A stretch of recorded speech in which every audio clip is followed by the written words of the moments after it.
Hey everybody, it's Miss Amato again, coming to you to bring Out of My Mind, Chapter 16. I'd just like to thank Atheneum and Simon & Schuster Publishing for allowing us to read this to you. I wait until after the holiday break to take the machine into school. I have practiced with Mrs. V every single day of Christmas vacation. Learning how to push the right buttons, how to switch smoothly from one level to another, how to make contractions. I had to figure out how to say isn't instead of is not, and there's instead of there is. It was hard. I kept messing up, but Mrs. V wouldn't let me quit. I didn't want to. So on that first Monday back, Elvira is the star of the day, making me the center of attention.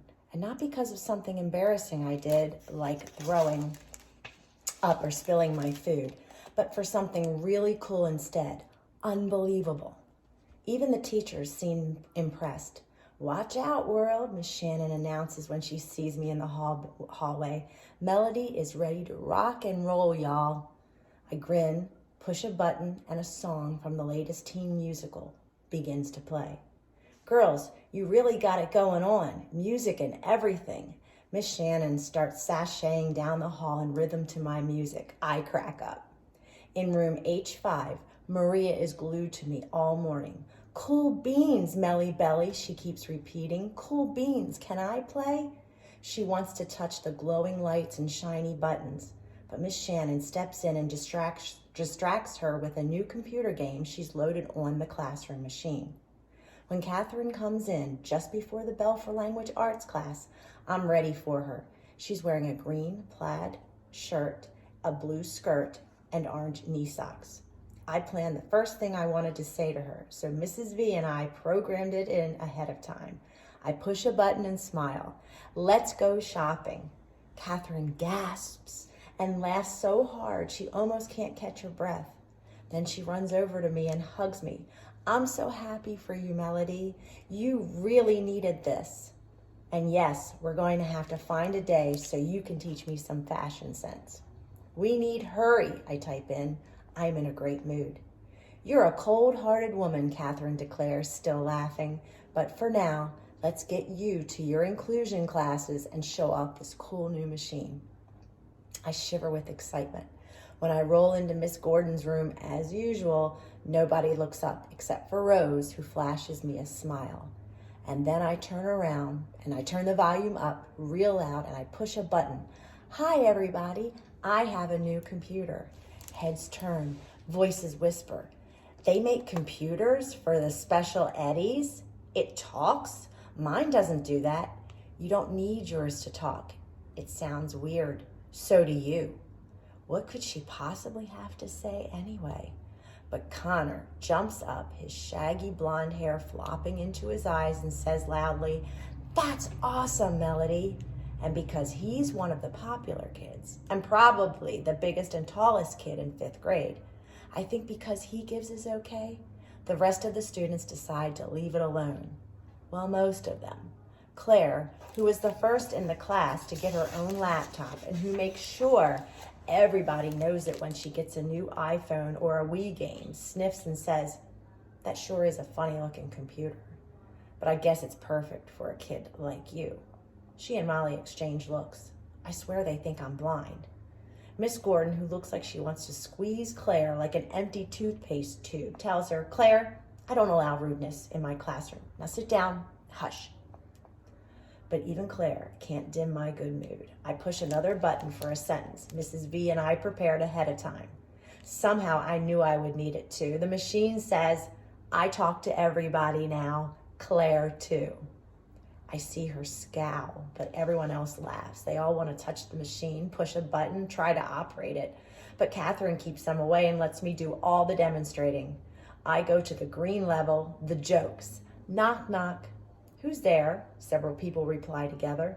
"Isabel," the Medi talker says. "Isabel who?" The kids surrounding me reply. "Isabel out of order. I had to knock." Everybody laughs at the silly joke with me, even though my arms and legs flail out and I drool a little as I laugh. It's the first time in my entire life that I feel like I'm a part of the group. I wish I could click a save button so I could play this moment over and over again. I type in, today is Monday, it is cold. Then push a blue button on the machine. It whirs a little, then like a tongue sticking out, a thin sheet of paper erupts from the side of it. Printed on it are the words I just typed. Whoa, said Rodney, the champion video game player in the class.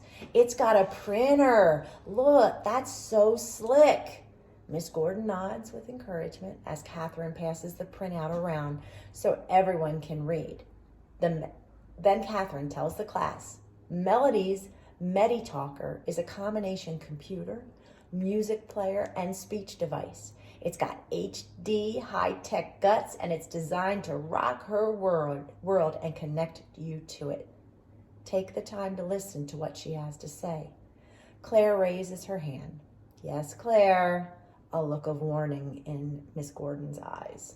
I'm not trying to be mean, honest, but it just never occurred to me that Melody had thoughts in her head. A couple other kids nod slightly.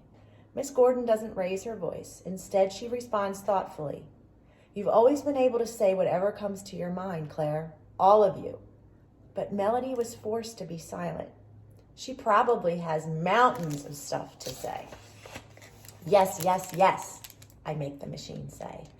I give Miss Gordon a smile of thanks, then I show Rodney and Connor a video game that came with my MediTalker.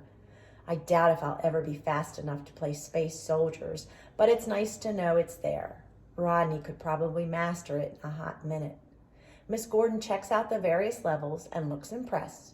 What a huge vocabulary you have now, Melody, she says to me. I know you feel like a ton of bricks have been lifted from you. I nod. Way cold, the machine says loudly. Oops, I meant to say way cool. I feel my face getting warm as I hear Claire and Molly snicker. But Rose pulls her desk close to my chair. This is so awesome, Melody, she says softly, and I let her touch the shimmery keys. Oh, yes, I reply. Then I look at her. Friends, I type. Friends, she answers without hesitation. Happy, I type, then I tense. I hope I won't do anything stupid like knock something over with my excitement. Rose is looking intently at me. I can't imagine what it must be like to have all my words stuck inside, she finally says. It stinks, I type in. Rose chuckles. I feel you. That's the end of chapter 16. I'll be right back with chapter 17. Thanks so much. See you soon.